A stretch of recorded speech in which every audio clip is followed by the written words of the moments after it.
چلیے نحمد صلی اللہ علیہ وسلم. اعوذ باللہ من الشیطان الرجیم. بسم اللہ الرحمن الرحیم. لن ينال الله لحومها ولا دماؤها ولكن يناله التقوى منكم. صدق اللہ العظیم. آج اس پر تھوڑا سا بیان کرنا مقصود تھا، قربانی کے مسائل کے حوالے سے اور قربانی کی حقیقت کے حوالے سے، کیونکہ باتیں تو بہت زیادہ ہیں اور وقت ہمارے پاس مختصر سا ہی ہے، اس لیے کوشش کرتے ہیں کہ بغیر کسی تکلیف اصل مقصود پر آتے ہیں. ہماری گفتگو دو اعتبار سے ہوگی. ایک کہ جو اللہ نے قربانی کی عبادت ہمیں نصیب فرمائی ہے، اس کی حقیقت کیا. ایک بات تو طے ہے جس کو میں نے آیت ابھی پڑھا، پہلے ینال اللہ لحومها ولا دماؤها.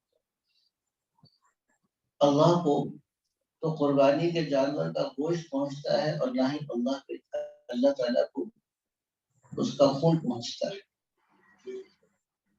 تو اللہ تعالیٰ کو تو ضرورت نہیں ہے، یہ بات تو طے ہے، لیکن پھر بھی اللہ چاہتے ہیں کہ ان ایام میں ہم قربانی کا جانور لائیں اور قربانی کریں. تو اللہ کیوں چاہتے ہیں؟ اللہ تعالیٰ ہمیں کیا سکھانا چاہتے ہیں؟ اللہ تعالیٰ ہمارے اندر کیا تبدیلی لانا چاہتے ہیں؟ اور کیا جب ہر سال عید الاضحیٰ کا موقع آتا ہے تو ہمارے اندر وہ تبدیلی آتی بھی ہے کہ نہیں آتی ہے؟ کیونکہ بہت آسانی کے ساتھ اور بہت جلدی ہوتا یہ ہے کہ عبادت میں سے روح نکل جاتی ہے اور اس کا ڈھانچہ باقی رہ جاتا ہے. عبادت میں سے روح نکل جاتی ہے اور اس کا جو ڈھانچہ ہے وہ باقی رہ جاتا ہے. جیسے کہ حضور اکرم صلی اللہ علیہ وسلم کے والد سے امیجان عائشہ صدیقہ رضی اللہ تعالی عنہ نے یہ بات نقل کی کہ سب سے پہلے زوال امت میں کیا آئے گا. فرمایا کہ سب سے پہلا زوال امت کے اندر یہ آئے گا کہ پوری مسجد میں سے ایک آدمی بھی خشوع اور خضوع کے ساتھ نماز پڑھنے والا نہیں. نماز ہوگی لیکن نمازوں کا خشوع اور خضوع نکل جائے. یہ زوال آئے گا سب سے پہلا امت کے اندر. تو اس لیے ہمارے بہت سے اعمال میں حج کا معاملہ یہ ہے. حدیث میں آیا کہ تجار صرف سیر و تفریح کے لیے حج کیا کرے قیامت کے قریب، کیونکہ سیر اور تفریح ہے، مال زیادہ ہے، جہاں جانا چاہیں جا سکتے ہیں. پہلے زمانے میں تو حج مشکل ہوتا تھا، مشقت ہوتی تھی، تو سیر اور تفریح کے تصور نہیں تھا. جو بھی جائے گا وہ تو اللہ کے لیے جائے گا. لیکن اب جب کہ آسانی ہو گئی اور بڑے بڑے 5 اسٹار ہوٹل بن گئے، تو اب یہ کہ جس کے پاس بھی پیسہ ہے وہ بڑی آسانی کے ساتھ جا سکتا ہے اور بڑے بڑے VIP یا VVIP پیکیجز لے سکتا ہے. تو حدیث شریف میں آیا کہ قرب قیامت کے وقت میں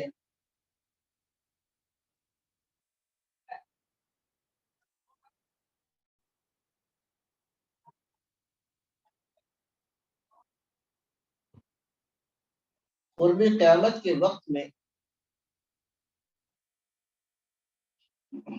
قرب قیامت کے وقت میں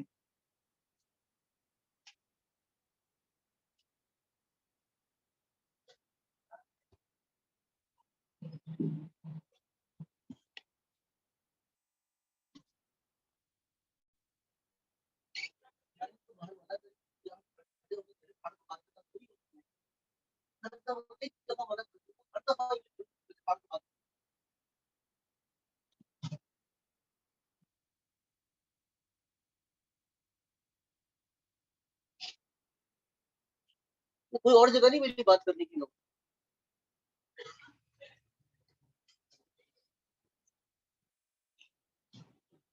میرے کانوں تک آواز آ رہی ہے، یہاں تک ان کو 2 فٹ میں کھڑا بندہ نہ اس کو آواز نہیں آ رہی ان کو.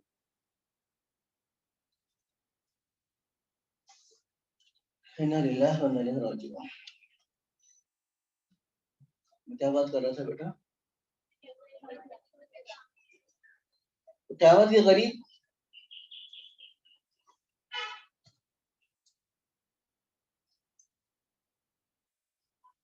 تو قیامت کے قریب بہت سے لوگ ہوں گے تو جو سیر و تفریح کے لیے حج کرے، تو بہت سی عبادات میں حقیقت نکل جاتی ہے. اللہ سبحانہ وتعالی ارشاد فرماتے ہیں کہ اللہ کے نبی نے ارشاد فرمایا، اعوذ باللہ من ذلک، پتہ نہیں کہاں دماغ چلا گیا. اعوذ باللہ من الشیطان الرجیم، بسم اللہ الرحمن الرحیم، لا حول ولا قوة الا باللہ، لا حول ولا قوة الا باللہ، لا حول ولا قوة الا باللہ. اللهم صل على محمد وعلى ال محمد كما صليت على ابراهيم وعلى ال ابراهيم انك حميد مجيد. اللهم بارك على محمد وعلى ال محمد كما باركت على ابراهيم وعلى ال ابراهيم انك حميد مجيد. تو میں عرض کر رہا تھا کہ ہوتا یہ ہے کہ بہت سے عبادات میں سے اس کی حقیقت نکل جاتی ہے. تو میں حدیث شریف سنا رہا تھا آپ کو.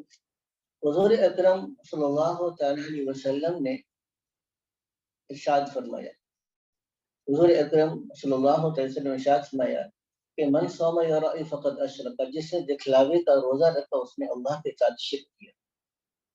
من صلی یرائی فقد اشرک، جس نے دکھلاوے کی نماز پڑھی اس نے اللہ کے ساتھ شرک کیا. من تصدق یرائی فقد اشرک، جس نے دکھلاوے کے لیے صدقہ خیرات کیا اس نے اللہ کے ساتھ شرک کیا. تو عرض میں کر رہا تھا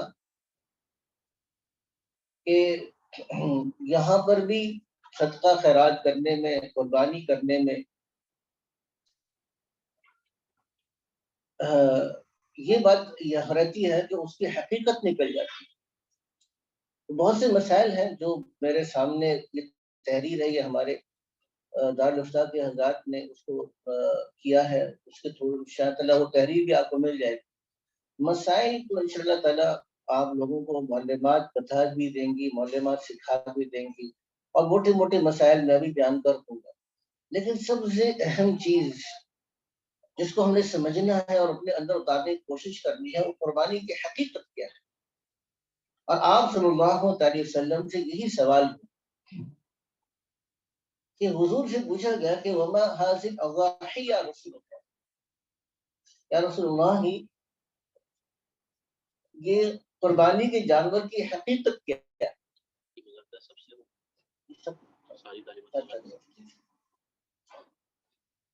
تو اس قربانی کی حقیقت کیا ہے؟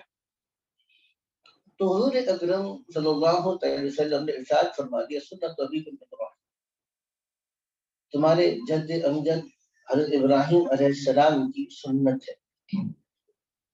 حضرت ابراہیم علیہ السلام کی سنت. اچھا، ابراہیم علیہ السلام کی سنت جب کہہ دیا تو آگے پوچھا اس پہ ہمیں اجر کیا ہے؟ تو حضور نے کہا کہ دیکھو اس کے ایک ایک خون کے قطرے کے اجر ہیں، اس کے ایک ایک بال کے اوپر، اور اگر جانور ایسا ہے جس کے اوپر روواں ہوتا ہے تو ایک ایک روئے کے اوپر اللہ نے اجر اور ثواب رکھا ہے. لیکن یہ جو کہا کہ اس قربانی کے جانور کی حقیقت کیا ہے، تو اللہ کے نبی کا کلام تو بہت جامع ہوتا ہے، سنت ابھی تو ابراہیم. اچھا، جب کہا سنت تو کیا ابراہیم علیہ السلام، سنت کا مطلب تو ہوتا ہے جو عمل مستقلاً کیا گیا ہو اور مستقلاً کیا جاتا ہو. تو کیا ایسا تھا کہ ابراہیم علیہ السلام مستقلاً یہ عمل کرتے رہے؟ تو زندگی میں ایک واقعہ پیش آیا جس کا تھوڑا بہت تذکرہ آج بھی آ جائے گا. لیکن ابراہیم علیہ السلام کی زندگی کے اندر اگر پورا دیکھیں، پوری زندگی جس نہج پر گزری ہے اس کو دیکھیں وہ کیا تھا. تو ابراہیم علیہ السلام کی زندگی کی منہج جس پر گزری اس کی 2 چیزیں نظر آتی.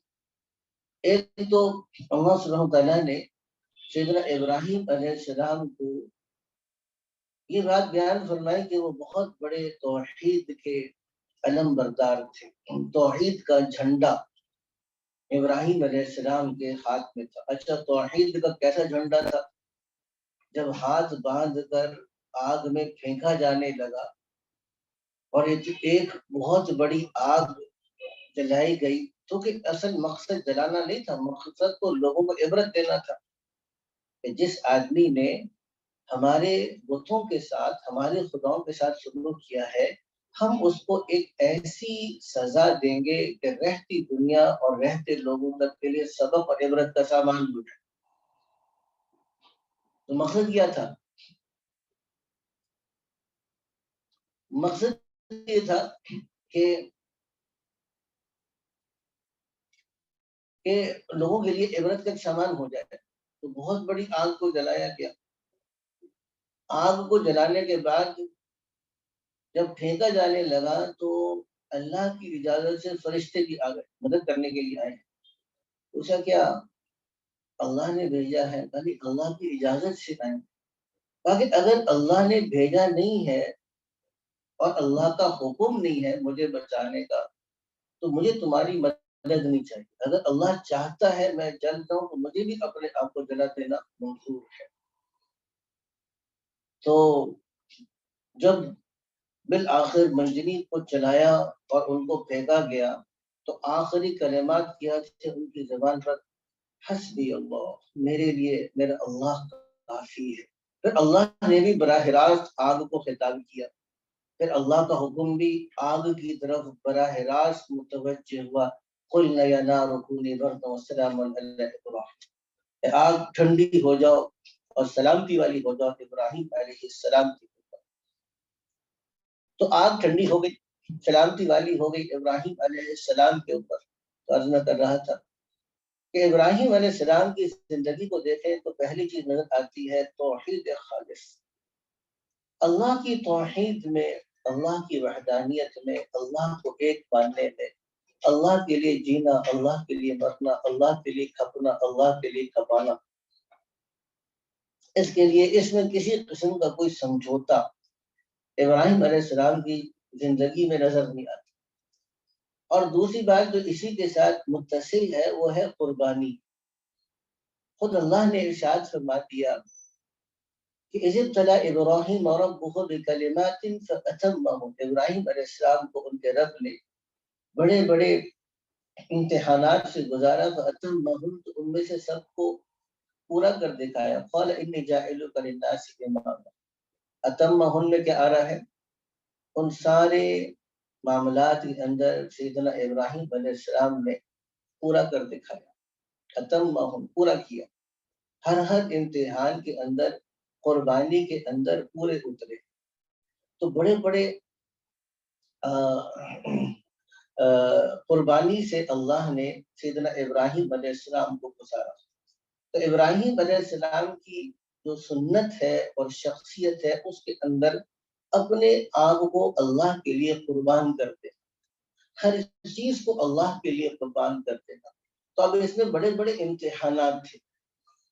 گھر ایسا ملا جس میں بت بنتے بھی ہیں اور بت بکتے بھی ہیں، بتوں کی پرستش بھی ہوتی ہے اور بت فروشی بھی ہوتی ہے، لیکن اپنے ماحول سے متاثر نہیں ہو۔ تو ایک ہمارا امتحان یہ بھی ہوتا ہے کہ ہم اپنے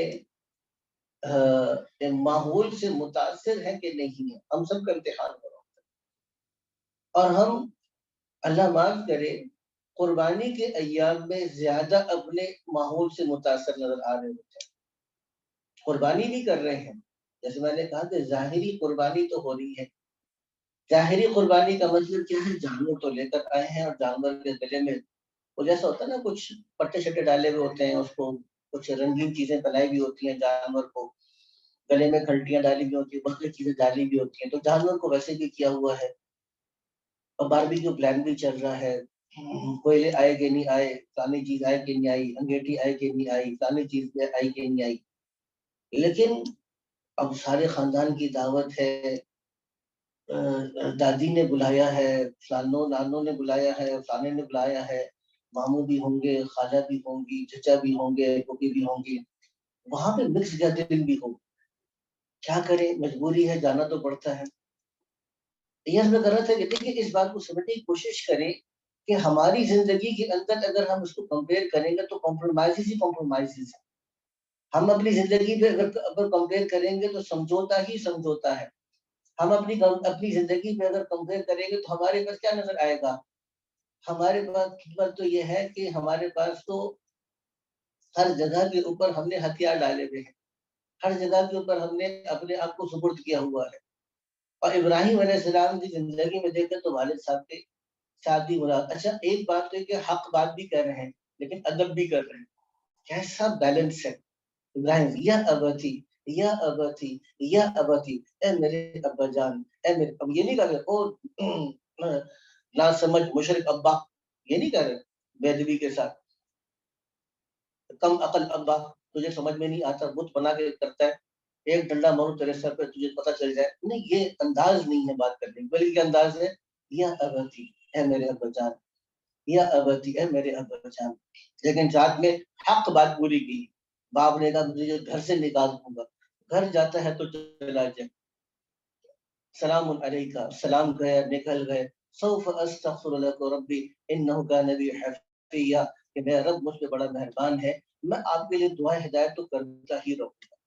تو قوم سے مناظرہ ہوا، قوم کو بھی سمجھایا، قوم کو سمجھ میں نہیں آ رہا تو کسی طریقے سے سمجھاؤں گا. بتوں کو توڑ دیا، قوم سیخ پا ہو گئی. ابراہیم علیہ السلام کو آگ میں ڈالا، آگ کو اللہ نے ٹھنڈا کر دیا. وطن کو چھوڑنا پڑا، وطن کو چھوڑ دیا. ایک ابراہیم علیہ السلام ہے، ایک ان کی اہلیہ بی بی سارہ ہے، کوئی اور ساتھ میں نہیں ہے. بھتیجا تھا، بھتیجے کو 2 بستیوں کی طرف بھیج دیا، سدوم اور عامورہ کی طرف. بھتیجے کون تھے جی؟ حضرت لوط علیہ السلام ان کے بھتیجے تھے، ان کو بھیج دیا راستے میں. بھائی یہاں پہ اب زوم پہ کوئی نہ بولے، ٹھیک ہے نا، ریکارڈنگ ہو رہی ہے اور یوٹیوب پہ جائے گا، تو زوم پہ کوئی بھی نہ بولے، ٹھیک ہے. بس میں کر رہا تھا کہ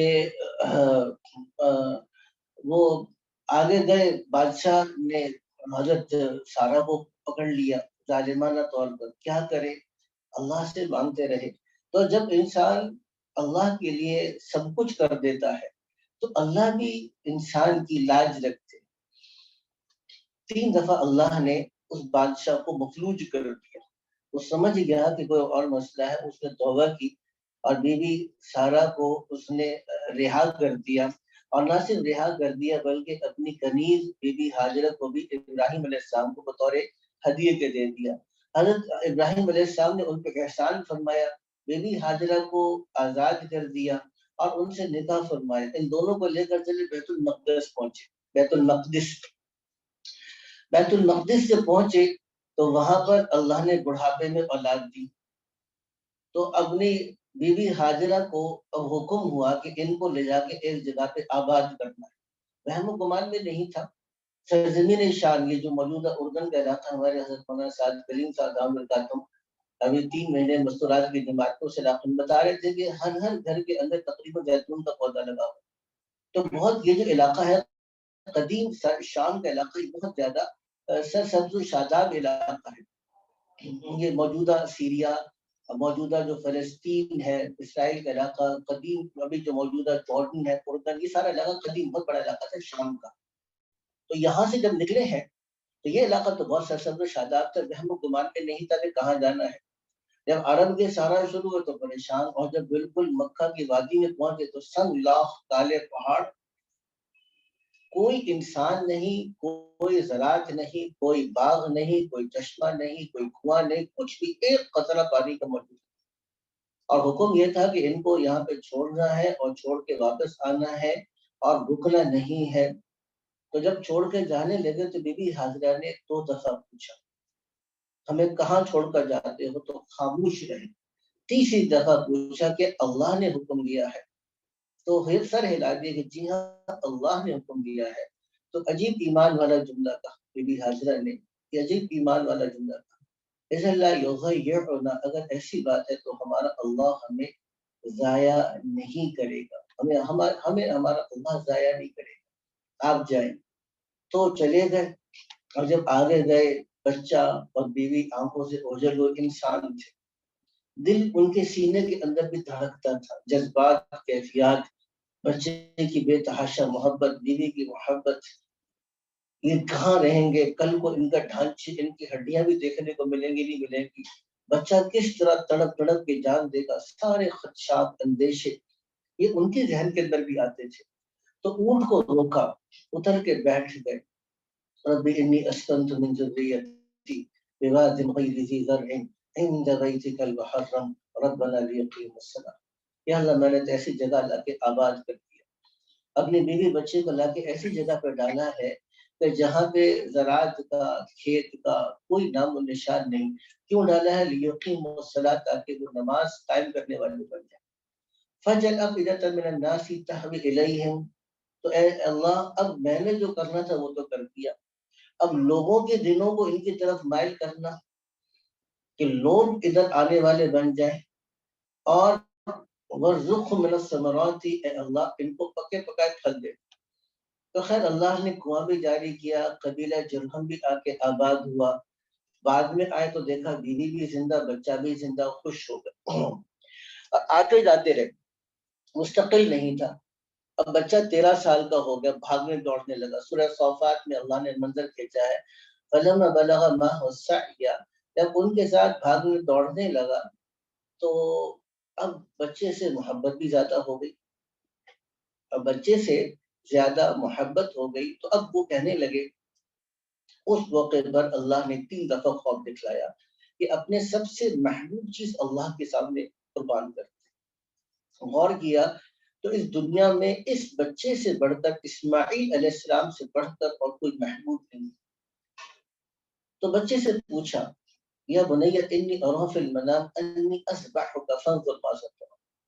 آگے بڑھنے سے پہلے تھوڑا سا اس پر ہم غور کر لیتے ہیں۔ اگر خالص دینی اعتبار سے دیکھا جائے تو کیا اس بچے کو قربان کرنے میں زیادہ فائدہ ہے یا بچے کے زندہ رہنے میں زیادہ فائدہ؟ کیونکہ دیکھیے اب یہاں پہ کوئی اور وارث تو ہے نہیں، مکہ مکرمہ کو آباد کرنا ہے اور خانہ کعبہ کو آباد کرنا ہے، اور پیچھے ابھی ابراہیم علیہ السلام کی دعا بتائی یقین الصلاۃ، تک وہ نماز پڑھیں گے، نماز قائم کریں گے، تو اب نماز کا نظام قائم کرنا ہے، تو یہ کام کرنے کے لیے ایک وارث کی ضرورت ہے۔ اگر بچے کو قربان کر دیا تو وارث نہیں ہوگا، قربان نہیں کریں گے تو وارث ہوگا، تو دینی فائدہ کس میں نظر آ رہا ہے؟ زیادہ فائدہ دین کا، میں دنیا کے فائدے کی بات نہیں کر رہا، میں دین کے فائدے کی بات کر رہا ہوں۔ زیادہ فائدہ دین کا کس میں نظر آ رہا ہے؟ بچے کو قربان کرنے میں دین کا فائدہ ہے، یا اس بچہ زندہ رہے اور آگے چل کر آنے والی نسلوں کے لیے ایک رہنما اور قائد بن جائے، اس میں زیادہ فائدہ ہے؟ فائدہ اگر دیکھا جائے تو کس میں نظر آ رہا ہے؟ بچے کے زندہ رہنے میں، لیکن حکم کیا دیا جا رہا ہے؟ بچے کو قربان کر دو۔ مطلب یہ ہوا کہ دیکھیں اگر عقلی اعتبار سے آپ اس کا تجزیہ کرنے کی کوشش کریں گے تو عقل یہ کہے گی کہ دیکھو بچے کے قربان کرنے میں کیا فائدہ ہے؟ دنیا کا تو نقصان ہے ہی، اس میں تو دو رائے نہیں ہو سکتی کہ دنیا کا نقصان ہے۔ اپنی خواہش کو قربان کرنا، بچے کو قربان کرنا، بڑھاپے کی اولاد کو قربان کرنا، اور بظاہر دیکھا جائے تو دین کا بھی ایک نقصان نظر آ رہا ہے۔ لیکن مسئلہ کیا ہے؟ مسئلہ یہ ہے کہ ایک میری کیلکولیشنز ہیں، ایک میرا تجزیہ ہے، ایک میرا انالیسز ہے، ایک میری طرف سے جمع تفریق ایڈیشن اینڈ سبٹریکشن چل رہی ہے، اور ایک اللہ کا حکم ہے۔ تو زیادہ فوقیت کس چیز کی ہے؟ اللہ کے حکم کی ہے۔ آج جب کہ ہم اس مرحلے پر یہاں بیٹھے قربانی کی حقیقت کو سمجھنے کی کوشش کر رہے ہیں، قربانی کی حقیقت پر مذاکرہ کر رہے ہیں، اینڈ اس وقت ہماری اجتماعی صورتحال کیا ہے؟ انفرادی صورتحال تو ابھی بتا دی کہ ہمارے پاس تو سمجھوتے ہی سمجھوتے ہیں، ہم اللہ کے حکم کو اپنی عقل پہ پرکھنے کی کوشش کرتے ہیں۔ اس وقت بھی یہ بات چل رہی ہے۔ ایک صاحب کا مجھے میسج آ گیا کہ دیکھیے میرے اوپر قربانی واجب نہیں ہے، فرض نہیں ہے، تو کیا ان ایام کے اندر قربانی کرنا افضل ہے یا میں پیسے غریبوں میں بانٹ دوں؟ اور یہ بات تو تقریباً ہر سال چلتی ہے۔ اتنے جانور، اربوں روپے کے جانور آپ لوگوں نے قربان کر دیے، اربوں روپے سے تو اتنے ہاسپٹل بن سکتے تھے، اربوں روپے سے تو اتنے فلاحی ادارے بن سکتے تھے، اربوں روپے سے تو اتنے کنویں کھودے جا سکتے تھے، اتنے انسانوں کے لیے روزگار کا بندوبست ہو سکتا تھا، اتنے پروجیکٹس لگ سکتے تھے، اتنا ابھی سب کیا چل رہا ہے؟ دیکھیں قربانی کی حقیقت سے ہٹنے والی بات کیوں؟ کیونکہ یہاں پر تو دیکھیے قربانی کی عبادت تو ایک عاشقانہ ادائیں ہیں، اور عاشقانہ اداؤں کے اندر یہ نہیں دیکھا جاتا کہ لاجک کیا ہے، عاشقانہ اداؤں کے اندر تو دیکھا جاتا ہے کہ میرے محبوب کا حکم کیا ہے۔ اس میں چھوٹا سا ایک واقعہ حکایت ہے، حکایت تو صرف ایک آپ سمجھیے گا کہ تھوڑی سی ایک انسان کو متوجہ کرنے کے لیے ہوتی ہے، ورنہ اصل دلیل تو قرآن سنت ہے۔ شیخ محمود غزنوی، سلطان محمود غزنوی سے کسی نے پوچھا کہ آپ کے وزیر ہیں ایاز، آپ ان کو بڑی ترجیح دیتے ہیں، وجہ کہتے ہیں ٹھیک ہے ہم کو بتائیں گے۔ ایک دفعہ بڑا قیمتی ہیرا تھا، تو سلطان محمود نے اپنے ایک درباری کو کہا کہ اس کو توڑ دو۔ اس نے کہا بادشاہ سلامت دیکھ لیں بہت قیمتی ہے۔ اچھا کہ تم نے توڑ دے دوسرے کو دے دو، دوسرے کو دیا، اس سے کہا تم توڑ دو۔ اس نے بھی کہا کہ بادشاہ سلامت یہ تو بہت قیمتی ہیرا ہے، آپ کیا کہہ رہے ہیں، تھوڑا سا دیکھ لیں ذرا۔ تم نہیں توڑتے دوسرے کو، جس کو دیتے اس کو یہی کہتے کہ توڑتے، وہ بھی تھوڑا سا متردد ہوتا۔ کرتے کرتے وہ ہیرا ایاز کے پاس پہنچا، ایاز سے کہا کہ ایاز اس ہیرے کو توڑ دو۔ ایاز نے آؤ دیکھا نہ تاؤ اٹھا کے زور سے اس ہیرے کو مارا، اس کی کرچی کرچی توڑ دیا۔ تو سلطان محمود نے کہا کہ یار تم نے ہمارا اتنا بڑا نقصان کر دیا، باقی سب کو پاگل تھے۔ تو ایاز نے کہا کہ ابھی بادشاہ سلامت آپ سے میں معافی مانگتا ہوں، لیکن میرے سامنے دو راستے تھے، ایک یہ کہ میں ہیرا توڑ دوں جو بہت قیمتی ہے، اور دوسرا یہ کہ میں آپ کا حکم توڑ دوں جو میرے نزدیک ہیرے سے زیادہ قیمتی ہے۔ تو میں نے ہیرے کو توڑ دیا کیونکہ میں آپ کا حکم نہیں توڑنا چاہتا تھا۔ تو ہم اصل میں حکم کے غلام ہیں، ہم حکمتوں کے غلام نہیں ہیں۔ حکمت سمجھ میں آئے یا نہ آئے، آج اس وجہ سے انالیسس ہو رہا ہے کیوں بھائی قربانی کیوں کرتے ہیں، بھائی اسی لیے کرتے ہیں تاکہ یہ ٹریننگ ہو جائے، ہمیں اپنی عقل کو اپنے لاجک کو اللہ کے لیے قربان کرنا آ جائے۔ اسی لیے حاجی کے ساتھ ٹھیک ہے وطن بھی تھا، گھر بھی تھا، گھر کا آرام بھی تھا، اے سی بھی تھا، ڈیپ فریزر میں ہر قسم کی نعمتیں بھری ہوئی تھی، فریج میں ہر چیز ٹھنڈے مصروف سب کچھ بھرا ہوا تھا، کاروبار ملازمت دوست احباب گیدرنگ، ہر سال عید میں نئے کپڑے پہننا، ملنا گھومنا کھانا پینا سب چلتا تھا۔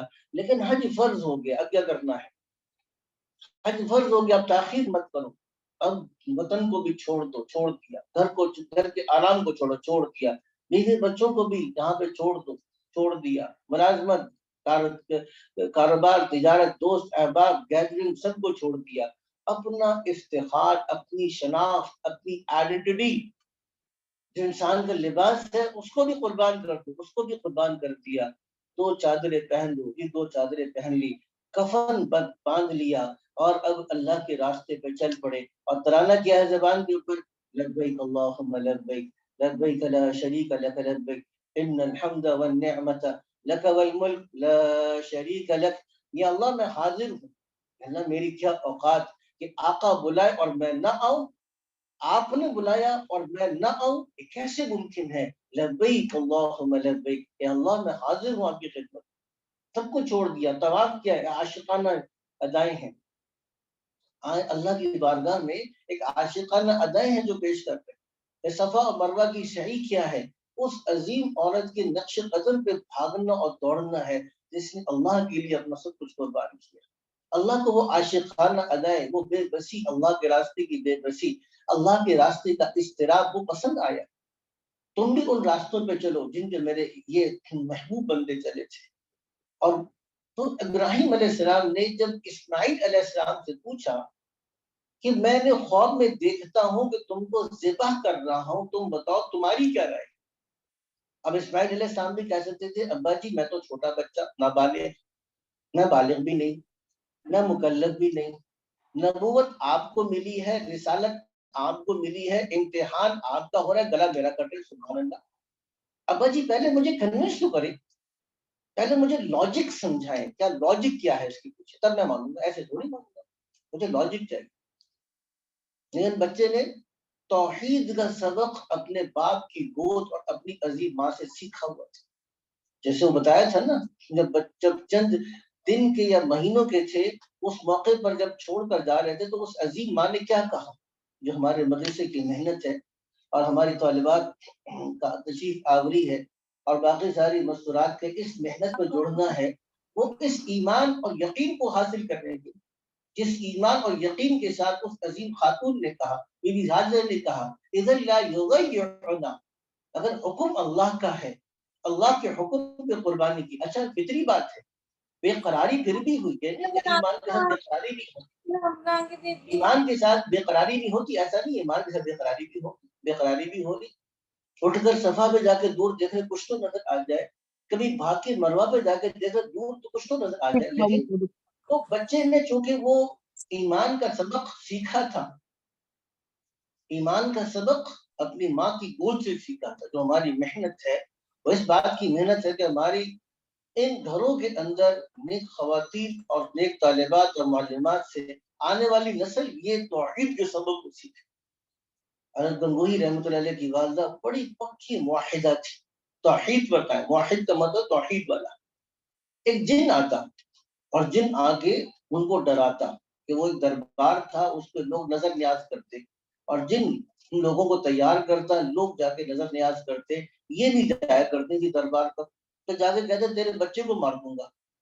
ایک تو بات یہ کہ ہمارے پاس آج جن کا نظر آنا تو دور کی بات، جن کی وجہ سے ایک دروازہ بند ہو جائے نا تو ایک ہفتے تک نیند ہی نہ آئے، اور بتانی کچھ ہے، کچھ تو ہے، کھڑکی بند ہو گئی کچھ تو ہے، پردہ ہل گیا کچھ تو ہے، کالی بلی آئی نہیں کچھ تو ہے، اور کوا مر گیا یا اللہ اب تو کوئی بہت ہی بڑا بھوت ہے، پریت ہے، کچھ تو ہے، تو یہ کالا کوا یہاں پہ بیٹھا تھا، کچھ تو ہے، یعنی کچھ بھی ہل گیا، خطبہ خود ہل گیا، دروازہ بند ہو گیا، ہوا چل گئی، کچھ تو ہے، لیکن وہ جن ان کے سامنے اس کی آواز آتی، جو بھی آتا تھا تیرا بچہ مار دوں گا، اور ایسی پکی موحدہ، ایسا اللہ کی ذات پر یقین کہ تیرے سامنے بیٹھا ہے، تیرا میرا بچہ ہے، اگر زندگی اور موت تیرے ہاتھ پھر تو مجھے مار کے دکھاتا ہے، کوئی کہہ سکتا ہے؟ تو خیر اس بچے نے، سیدنا اسماعیل علیہ السلام نے توحید کا سبق اپنے والدین سے سیکھا، تو کیا جواب دیا، یا ابت افعل ما تؤمر ستجدنی انشاءاللہ من الصابرین، ابا جان آپ گھر گزرے جس کا آپ کو حکم دیا گیا، انشاءاللہ آپ مجھے صبر کرنے والوں میں سے پائیں۔ اب بچے کو لے کر نکلے، اچھا اتنا بات بچے نے کہہ دی کہ ابا جی میرا کرتا علیحدہ کر لیجیے گا، کیونکہ میرے کرتے کے خون کے نشان دیکھے ہو سکتے ہیں میری ماں سے برداشت نہ ہو سکے۔ وہ اس ویرانے کے اندر اس ماں کا جو نور نظر ہے وہ ایک ہی بیٹا ہے، اس ویرانے کے اندر اس کو کوئی رشتہ دار نہیں، کوئی ملنے والا نہیں، اس کا کوئی والی وارث، اس کے غموں اور اس کے صدمے کا کوئی مداوع نہیں ہے، اس پہاڑی کے اندر اس سے اس کے بچے کو لے کے ذبح کیا جائے گا، تو کیا دل ہوگا، کیا جگر ہوگا، کیا گردہ ہوگا، وہ اللہ جانتا ہے اور وہ عظیم خاتون جانتی ہے، ہماری عقل بے بس ہے، ہم نہیں سمجھ سکتے، لے کے چلے۔ اچھا مینا پہنچے، ایک اور چیز میں کہا کرتا ہوں کہ بھئی یہ بتاؤ کہ یہ مینا میں اللہ کے لیے ممکن تھا نہیں ممکن تھا، جیسے مینا میں داخل ہوتے پہلے سے فرشتوں کی فوج کھڑی ہوتی، سلیوٹ کرتی، اور ان کو ایک پروٹوکول ملتا، مینڈا کھڑا ہوتا اور فرشتے کہتے کہ الحمدللہ ابراہیم آپ اپنی آزمائش کے اندر پورے اترے، دیکھیں مینڈا آ چکا ہے، بچے کو آپ یہاں کھڑا کریں اور مینڈے کو ذبح کریں، انف از انف، بس اب آپ کی امتحان تو ہو سکتا تھا نا، لیکن نہیں ہوا، بلکہ کیا ہوا 3 جگہ پہ شیطان نے وسوسہ دینے کی کوشش کی، تو شیطان ہمارے ذہنوں کے اندر بھی بڑے بڑے وسوسے ڈال رہا ہوتا ہے، شیطان ایسا نہیں ہوتا کہ ہمارے پاس بڑے بڑے وسوسے، وسوسہ کیا، شرعی پردہ، وسوسہ خاندان سے کٹ جاؤ گے، سب سے بڑا وسوسہ بھی خاندان سے کٹ جاؤ گے، لوگوں سے کٹ جاؤ گے، رشتے کیسے ہوں گے، بہت سے لوگوں نے کہا کہ ہماری بیٹی تو پردہ کرنے لگی، اس کا رشتہ کیسے ہوگا، وسوسہ ہے شیطان کی طرف، خاندان سے کٹ جائیں گے تو پھر ہم آگے کیسے چلیں گے، وسوسہ ہے، آج دن کتنا بڑا وسوسہ پھیلا ہوا ہے، 3 دفعہ آپ کی عدالتوں نے کہا کہ سود حرام ہے، جو کنونشنل بینکنگ کا سلسلہ چل رہا ہے یہ سود ہے، ربا ہے، حرام ہے، لیکن وسوسہ کیسے ہے کہ جو دنیا سے ہٹ کر ہم کیسے چلیں گے، ہمارے باقی چیزیں کیسے ہوں گے. جو پٹیشن ابھی دائر کی ہے 68 بینک نے اور 4 بینکوں نے اس کو سپورٹ کیا، ان کے ساتھ شامل ہو گئے، جو بڑے بڑے 4 بینک ہیں، یہ کیا ہے؟ یہ شیطانی وسوسہ ہے. اینڈ اس موقع پر جب کہ عید الاضحیٰ پر پہنچ رہے ہیں، پوری قوم کو نمائندہ ایک بہت بڑا ادارہ اسٹیٹ بینک اب یہ فیصلے کر رہا ہے.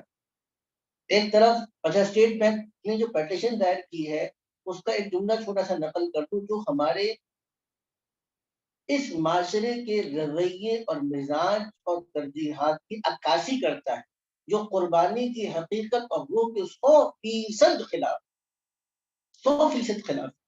کیا اس نے کہا؟ جو پٹیشن دائر کی ہے اسٹیٹ بینک نے، اس میں جملہ یہ کہا کہ دیکھیے ہم اسلامک بینک کو بھی لے کے چل رہے ہیں، کنونشنل بینک کو، دونوں کو ساتھ ساتھ لے کے چل رہے ہیں. اور اب اسلامک بینک کا جو شیئر ہے مارکیٹ میں 19.4% ہو چکا ہے، یعنی کہ اگر 100 میں سے 19% اسلامک بینک کا حصہ ہے اور بقیہ 81% یا 80% سودی نظام کا ہے. تو اس طرح اگر ہم ساتھ ساتھ لے کے چلتے رہیں گے تو یہ ہمارے لیے کامیابی کا، یعنی جس نے سود لینا ہے تو سود لے لے، جس نے سود نہیں لینا وہ اسلامک بینک کی طرف چلا جائے.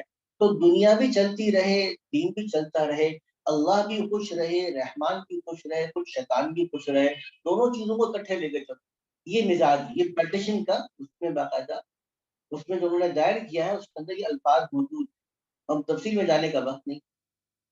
تو وسوسے شیطان کے ہر ایک کو آ رہے ہوتے، شیطانی وسوسے سب کو آ رہے ہوتے ہیں. ابراہیم علیہ السلام کو بھی شیطان نے بڑے وسوسے ڈالنے کی کوشش کی، اس کا علاج کیا تھا. ابراہیم علیہ السلام کے بعد شیطانی وسوسے کو پہچان لے کے شیطان کا وسوسہ، یہ شیطان ہے جو ہمیں اللہ کے مقابلے میں بہت سے فائدے اور جمع خرچ اور نفع نقصان سکھا رہا ہے تاکہ اس کو پتھر کنکریاں بنے.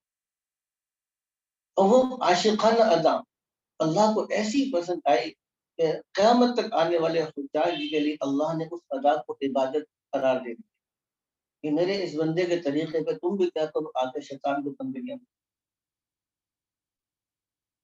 اسی لیے جب کنکری مار رہے ہوتے تو الفاظ کہتے ہیں رغم للشیطان بظل الرحمن بسم اللہ اللہ، رحمان کو راضی کرتے ہیں، شیطان کو ناکام و نامراد کرتے ہیں. تو شیطان کو ناکام و نامراد کیا واقع کر دیا؟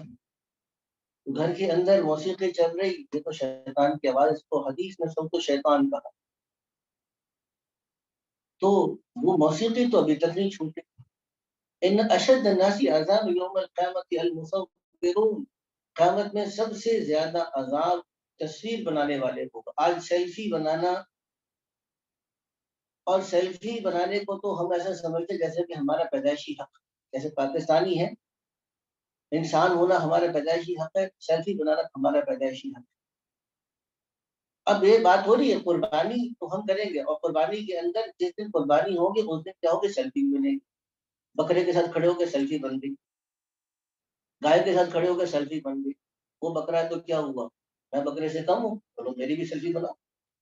ٹھیک ہے، اب یہ وہ قصائی آ گیا، اس کے ساتھ سیلفی بن گئی. جانور قربان کر رہا تو اس اہم موقع پر جبکہ جانور کی قربانی ہو رہی ہے تو کوئی موقع ویڈیو سے خالی نہیں جانا چاہیے. زندگی کا بہت اہم مقصد کیا تھا؟ ہم تو ویڈیو بنانے کے لیے آئے تھے، اللہ نے بھیجا اس لیے تھا کہ ویڈیو بنائیں گے. تو جانور قربان کرتے ہوئے بھی جانور کی ایک آدمی دو آدمی ایسے ضرور ہونے چاہیے جو اس قیمتی موقع کی عکاسی کرنے کے لیے کیا کرے؟ ویڈیو ضرور بن گئی. اور ویڈیو بننے کے بعد پورے کے پورے اپنے گروپس کے اندر، دوست احباب کے اندر ویڈیو ضرور شیئر ہو رہی ہو، کیونکہ یہ تو بہت اہم کام. سن 2014 میں عرفات سے نکل کے مزدلفہ جا رہے تھے، تو چونکہ میں اکیلا تھا، ہمارے گروپ کے ساتھی بھی تھے، لیکن ایسے فیملی ہو تو پھر بہت سی ذمہ داری ہوتی ہے.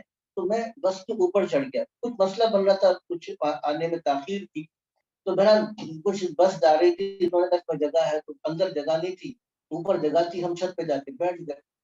اور نگاہ سفید چادر ملبوس لوگ عرفات سے نکل گئے، بڑا ایمان اور روح پرور منظر. ایک صاحب وہ بنا رہے، ویڈیو بنا رہے، میں نے کہا میری نہ بنائے. تو کب بحث کرنے لگے کہ جی آپ بھی تو اگر آئے ہیں تو آپ نے پاسپورٹ میں فوٹو لگائی ہوگی، تصویر لگائی ہوگی. میں نے کہا بھائی میں آپ سے بحث نہیں کر رہا، میں احرام میں ہوں اور ابھی عرفات کی دعا سے فارغ ہوئے ہیں، مزدلفہ کا سفر ہے، لیلۃ القدر کا اجر اور ثواب ہے، بہت مبارک رات ہے، مبارک سفر ہے۔ میں آپ سے بحث نہیں کرتا، آپ کو جو کرنا کرے، میری نہ، لیکن نہیں، روزے اقدس ہے تو ویڈیو ہے، عرفات کا میدان ہے تو ویڈیو ہے، اور مطاف ہے تو ویڈیو ہے، صفا مروہ ہے تو ویڈیو ہے، جہاں پہنچے جہاں دیکھو، اور جی میں ٹھیک پہنچیا، میں نا ٹھیک پہنچیا، وہ اس کی ویڈیو کال چل رہی اور سب کو دکھا رہا میں ٹھیک پہنچیا، تو بھائی تو اللہ تعالیٰ کو بتا دے اللہ میں تیری دربار میں آ گیا، پورے جہان کو بتانے کی تجھے فکر ہے، تو اللہ کو کیوں نہیں بتا دیتا؟ شیخ علی عبد الرحمن حذیفی دعوت برکات العالیہ مسجد نبی کے امام، عشاء کی نماز کے بعد ایک دفعہ مسجد نبی میں 4-5 منٹ بڑے درد سے، حالانکہ عرب کہتے ہیں کہ عرب علماء کرام، عرب علماء کرام بھی اس بات کو سمجھتے ہیں، تو بھائی کسی چیز میں اگر اختلافی مسئلہ بھی ہے تو یہ جگہ اس کام کرنے کے بے وقوفی کا کام کرنے کی جگہ نہیں ہے، تو بڑے درد کے ساتھ کہا کہ ایھا الاخوہ هذا المسجد النبوی الکریم صلی اللہ علیہ وسلم لیس المقام للنزهہ، یہ کوئی تفریح کا جگہ نہیں ہے، پکنک کی جگہ نہیں ہے، روز اقدس پہ سلام کرنے کے لیے پہنچے، اس روز اقدس پر جس دربار سے یہ حدیث نکلی ہے، اشد الناس عذاب یوم القیامت المصورون، قیامت میں سب سے شدید عذاب تصویر بنانے والے کو ہوگا، وہاں کھڑے ہو کے سیلفی بنا رہے اور تصویر بنا رہے، کیوں؟ بس کیونکہ وہ اب طبیعت کے اندر یہ چیز آئی ہوئی ہے، کوئی تقریب ہو، بخاری شریف کی تقریب ہو، کوئی جنازہ ہو، کوئی بزرگ کا جنازہ ہو، نعوذ باللہ من ذالک، اتنی تکلیف دے بات، کسی بزرگ کی عیادت کے لیے کوئی بزرگ وینٹیلیٹر پر بھی ہے، اس موقع پر بھی یہ تصویر نہیں چھوٹے گی، کوئی نہ کوئی اللہ کا ایسا نیک بندہ ضرور ہوگا جو اس کا اہتمام ضرور کرے گا کہ یہ قیمتی لمحہ تصویر کے بغیر نہ ہو، اور وہ تصویر بنی ہے تو فوراً سے گروپس کے اندر، اس میں کیا دنیا دار، کیا دیندار، کیا مدرسے والے، کیا تبلیغ والے، کیا خانقاہ والے، سب اس بیماری کے اندر انوالو، تو شیطان نے مجھے پٹی پڑھائی ہوئی ہے، شیطان نے یہ پٹی پڑھائی ہوئی ہے ہم سب، تو اللہ تعالیٰ عرض کرے تو ابراہیم علیہ السلام نے یہ عمل فرمایا، دھتکار دیا، شیطانی وسوسوں کو دھتکار دیا۔ اچھا اب یہ دیکھیں حجاج بھی پہنچیں گے اور کنکریہ کو ماریں گے، تو اب کیا واقعی ہم نے شیطانی وسوسوں کو دھتکارنا سیکھ لیا؟ ان شیطان لکم عدو فاتخذوہ عدوا، شیطان تمہارا دشمن ہے، اس کو اپنا دشمن سمجھو، وہ دشمن ہے تمہارے لیے دشمنی کر رہا۔ موبائل فون کے ذریعے سے نامحرم مردوں سے رابطہ، نامحرم مردوں کا نامحرم خواتین سے رابطہ، ایک صاحب ہے بیچارے بڑی تکلیف، بہت شدید پریشان، کبھی بھی ان کا فون آیا یہی مسئلہ، الگ شادی شدہ، خود بھی شادی شدہ، بیوی شادی شدہ، اب کسی نامحرم مرد سے رابطہ ہو گیا، پریشان، تصویریں، وائس کلپ سب کچھ موجود ہے، کیا ہے؟ کیونکہ بس یہ اب حالات شہوت اور خواہش اس درجے غالب آ چکی ہے کہ وہ طبیعت کسی اور چیز کو ماننے کے لیے تیار، ہماری اہلیہ اکثر بتایا کرتی ہیں، ان کو بہت ہم نے چونکہ دیکھتے ہیں ہمیں نہیں پتہ چلتا، لیکن ان کو بہت تکلیف ہوتی ہے کہ جس شادی کی تقریب میں چلے جاؤ، ہمارے مدرسے کی فاضلہ، ان کا حلیہ دیکھو، کھلے بال، پورا پتہ نہیں کہ 16-17-32 قسم کے پیٹ اپنے سر پہ پلے ہوئے، دوپٹے بس ایک ڈوری کی طرح دوپٹہ ڈالا ہوا، پورا سج دھج کے، یہ نہیں ہے کہ بھائی اگر سجنا ہے اچھے کپڑے پہنے گھر میں پہنے، تقریبات کے اندر دکھلاوے، جس آدمی نے دکھلاوے کے کپڑے پہنے اللہ اس کو قیامت کے دن ذلت کا لباس پہنے، جس نے شہرت کا لباس پہنا اللہ کو ذلت کا لباس پہنا۔ تو ابراہیم علیہ السلام ان سارے شیطانی وسوسوں کو عبور کرتے ہوئے گئے، اور قرآن حکیم میں آتے ہیں وَدَلَّهُ لِلْجَبِينِ، بالآخر بچے کو ماتھے کے بل پر لٹھا دیا، ماتھے کے بل پر کیوں لٹایا؟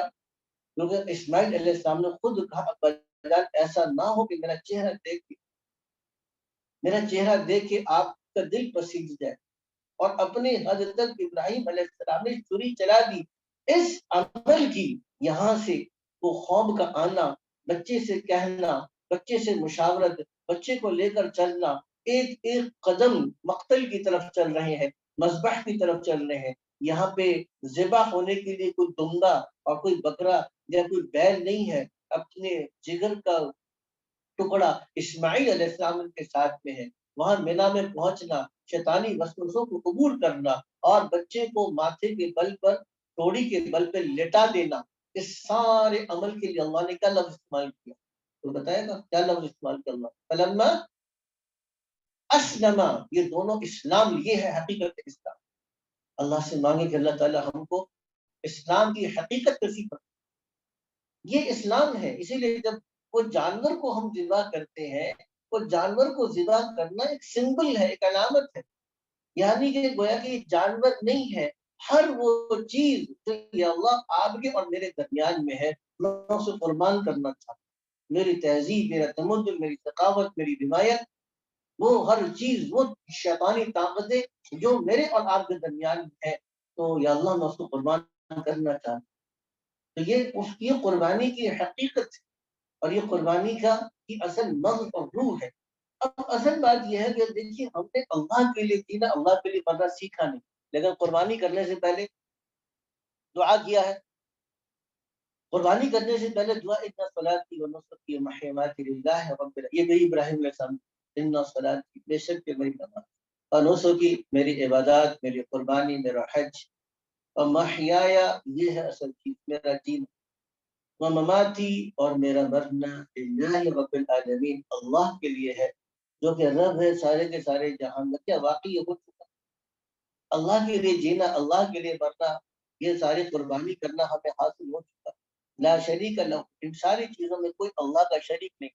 وبذالک امرت، مجھے تو اسی بات کا حکم ملا، انا اول المسلمین، اور میں سب سے بڑھ کر، سب سے پہلے مسلمان ہوں۔ تو یہاں پہ ہم اللہ سے مانگے کہ اللہ تعالیٰ ہم کو قربانی کی حقیقت نصیب فرماتے۔ یہاں پہ آ کر تو ہماری ایک بات مکمل ہو گئی۔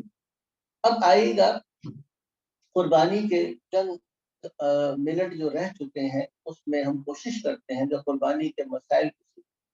قربانی کے مسائل سے پہلے ایک بات یاد رکھیے گا کہ یکم ذی الحجہ سے لے کر 10 ذی الحجہ تک کی ہر رات قیمتی ہے۔ حدیث شریف میں آیا کہ ہر رات میں در حقیقت اللہ تعالیٰ لیلۃ القدر کا ثواب عطا فرماتے ہیں۔ ہو سکتا ہے بدھ سے، یعنی جمعرات کی جو شب ہوگی، بدھ کا دن گزرنے کے بعد یہ یکم ہو، کل کا، یعنی کل مغرب کے بعد یکم ذی الحجہ ہو سکتا ہے کل سے شروع ہو جائے۔ تو اب ہر رات کوشش کرنی ہے کہ اب اضافی عبادت کی تھوڑی سی ترتیب بن جائے۔ اضافی عبادات کون سی کرنی ہے؟ 4 عبادات ہیں۔ ایک تو نفل نماز جتنی ہو سکے، تلاوت قرآن جتنی ہو سکے، تسبیحات جتنی ہو سکے، اور دعاؤں کی کثرت ہو سکے، 4 عبادات کرنی۔ اور کہا کہ روزہ ہر سال 1 سال کے روزے کے برابر۔ جو طالبات مدرسے آتی ہیں، اگر مشقت نہ ہو، آسانی ہو تو رکھیں، نہیں تو کم از کم 9 ذی الحجہ کا روزہ رکھنے کی تو سب کوشش کریں، کیونکہ فرمایا کہ 9 ذی الحجہ کا روزہ 1 سال پہلے اور 1 سال بعد میں آنے والے یعنی 2 سالوں کے گناہوں کا کفارہ کا ذریعہ بن جاتا ہے 9 ذی الحجہ کا روزہ۔ یہ تو ذی الحجہ کے ایام کی فضیلت تھی۔ اب آئیے گا کہ قربانی کے مسائل کے اوپر، تو سب سے پہلے یہاں پر آپ کو جو زوم پر لوگ موجود ہیں ان کے سامنے تحریر موجود ہے، جو طالبات ویسے اس کو سنتے جائے سمجھ میں آتا چلا جائے گا۔ ایک تو قرآن میں اللہ نے کہا کہ فَصَلِّ لِرَبِّكَ وَانْحَرْ، تو اے نبی آپ اپنے رب کی نام کی نماز پڑھیں، وانحر، اور قربانی کریں۔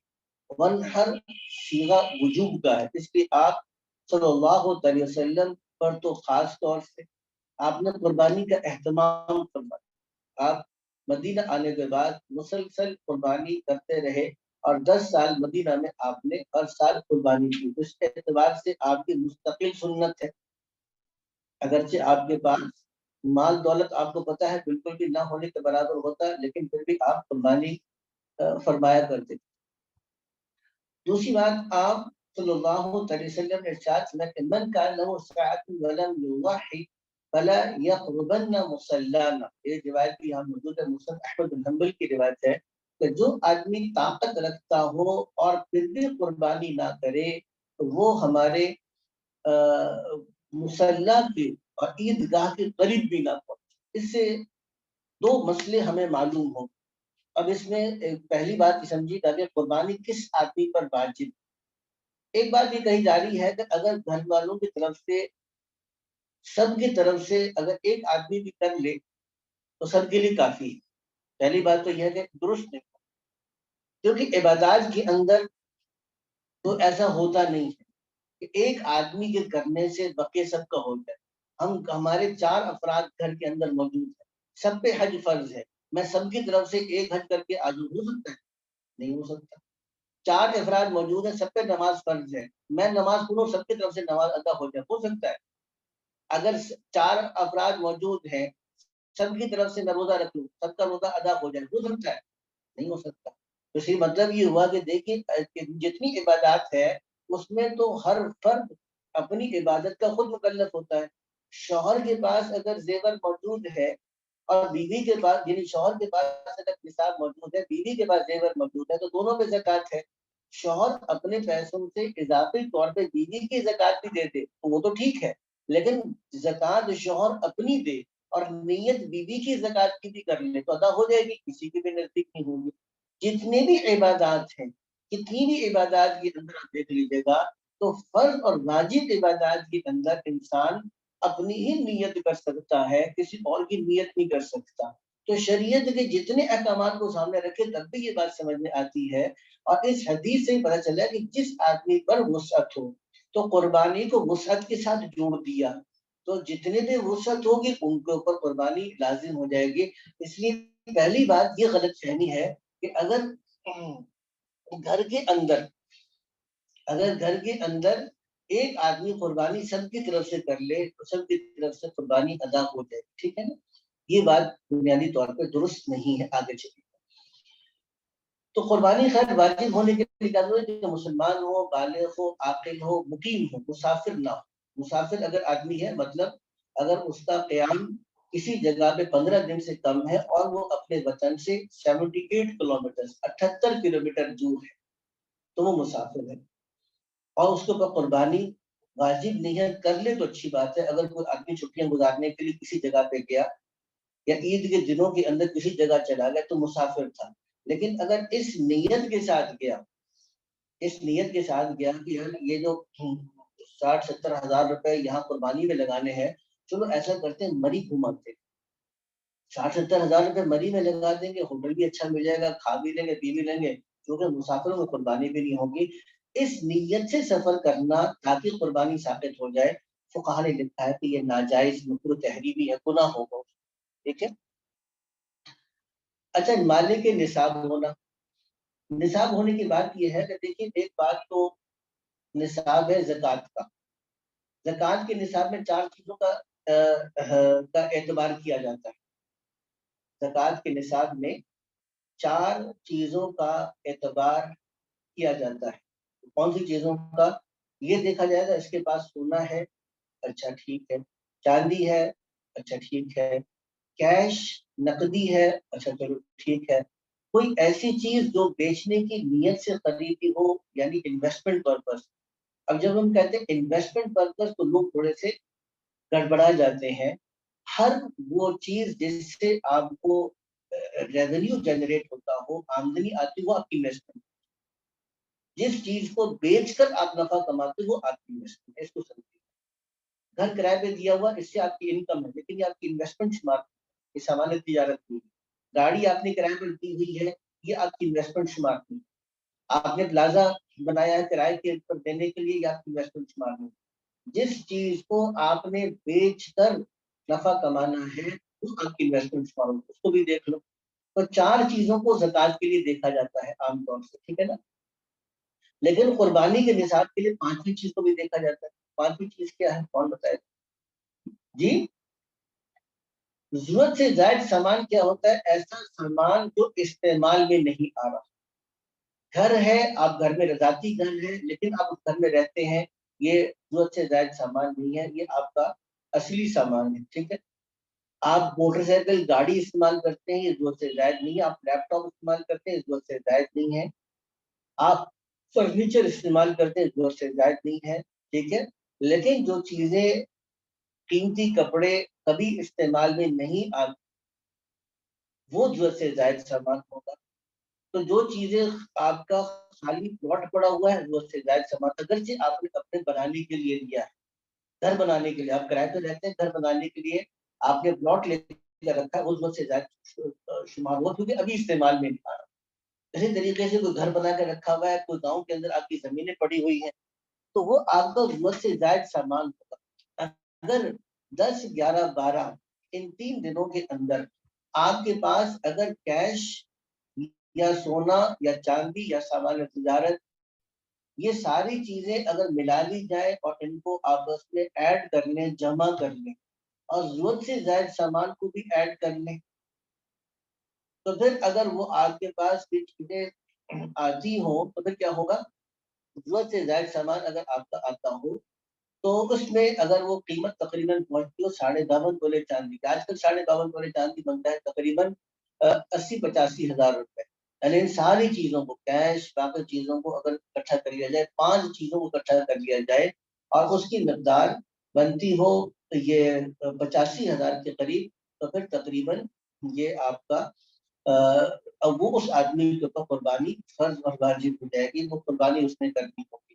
اس سے یہ بات بھی معلوم ہوگی کہ اگر کسی کو عیدی مل گئی، ماشاءاللہ بڑے اچھے اچھے کپڑے پہنے، چچا کے پاس گئے، چچا نے 20,000 پکڑائے، اور دادا کے پاس گئے، اس نے بھی 10,000 پکڑا دیے، اور کسی اور کے پاس گئے، ابا جی کے پاس گئے، انہوں نے بھی 10 پڑ گئے، اما جی نے بھی 10 پکڑا، کرتے کراتے اللہ کا شکر ہے رات کو پیسے گئے تو 90,000 روپے تھے۔ ٹھیک ہے، اب بڑے خوش ہو رہے ہیں، یہ ہمارے پاس تو دادا جی نے کتنے دیے، دانے نے کتنے دیے، آخر بات کو رات کو سونے سے پہلے کیا کر رہے ہیں، اپنی عیدی گن رہے ہیں، لیکن اسی وقت مولما نے میسج کر دیا کہ مبارک ہو آپ کو قربانی کیا ہو چکی ہے، واجب ہو گئی ہے۔ ٹھیک ہے، اب کیا کرنا پڑے گا، ایک حصہ لینا پڑے گا، ایک بکرا کر لو، ایک دمبا کر لو یا قربانی کا حصہ کر لو، لیکن کرنا پڑے گا۔ اب لوگ کہتے ہیں یہ کیا مطلب، 90,000 روپے قربان کرتے ہیں، 90,000 کس نے کا قربان کرتے ہیں، 14-15,000 روپے کا حصہ ہوتا ہے وہ بھی کر دیں، 7,000 روپے کا حصہ آتا ہے وہ بھی کر سکتے ہیں، 8-9,000 روپے کا حصہ آتا ہے وہ بھی کر سکتے ہیں، اور بکرا بہرحال 20-25 کا بھی آ جاتا ہے، مناسب چاہے چھوٹا سا بکرا آ جاتا ہے وہ بھی قربان کر سکتے ہیں۔ تو 90,000 پورا کو اللہ تعالیٰ آپ سے نہیں مانگ رہے، اللہ تعالیٰ تو اس 90,000 کا آپ سمجھیے گا کہ 10% یا 20% آپ سے مانگ رہے ہیں، تو 80% اپنی جیب میں رکھیے گا اور 10% اللہ کے لیے قربان کر دیں، تو اتنا قربانی کا جذبہ تو ہونا چاہیے آپ کے، ٹھیک ہے۔ تو مطلب یہ ہوا کہ لوگ یہ سمجھتے ہیں کہ جس آدمی کی آمدنی ہو، میں نے تھوڑا سا ایک لائٹ موڈ میں بات اس لیے کی کیونکہ لوگ یہ سمجھتے ہیں کہ جس آدمی کی آمدنی ہوگی وہ کرے گا، اور جو کہ جو ہماری طالبات بچیاں وغیرہ ہیں ان کی تو سورس آف انکم نہیں ہے، وہ تو آمدنی نہیں ہوتی، ان کا خیال ہوتا ہے کہ ہمارے پاس جتنے پیسے بھی اکٹھے ہو گئے، یا اگر ہمیں کسی نے سونے کی بالی دے دی اور سونے کی لاکٹ دے دی، باقی چیزیں دے دی، تو وہ ٹھیک ہے، ہماری تو آمدنی نہیں ہے، جو کچھ بھی کرنا ہے وہ تو ابا نے کرنا ہے یا اما نے کرنا ہے، ہم نے تو کچھ نہیں کرنا۔ یہ بات اس کی، آپ بالغ ہیں، بالغہ ہیں، عاقل ہے، مسلمان ہے، مقیم ہے، اگر آپ کے پاس اتنا سونا یا آپ کے پاس اتنے پیسے اور کیش اکٹھے ہوں گے تو کیا ہوگا، قربانی واجب ہو جائے گی۔ آگے چلیے گا،